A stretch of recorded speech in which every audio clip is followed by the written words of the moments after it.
اگر تمہاری اولاد میں کوئی حافظ نہیں، کوئی قاری نہیں، کوئی عالم نہیں، کوئی نیک نہیں، اگر اس دنیا میں تم کو سکون نہیں مل رہا نا، خیر ہے، یہ دنیا ختم ہو جائے گی،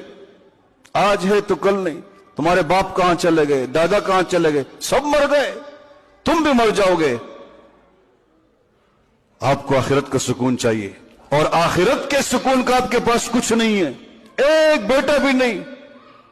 جس کے بارے میں تم گمان کر سکو کہ انہیں جہنم کی آگ سے بچائے گا۔ تو ایک کام کرو، اگر تم چاہتے ہو کل قیامت کے دن تم جہنم کی آگ سے بچو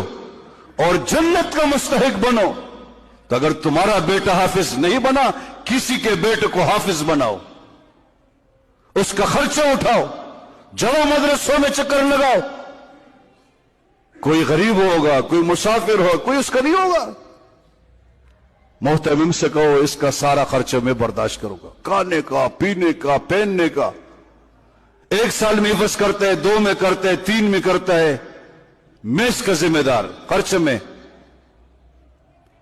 وثوق سے کہتا ہوں قیامت کا دن جب قائم ہوگا نا، یہی بچہ جو حافظ بن چکا ہوگا تمہیں ہاتھ سے پکڑ کر انشاءاللہ جنت میں لے جائے گا۔ لیکن میری اس بات کو کون سنے گا؟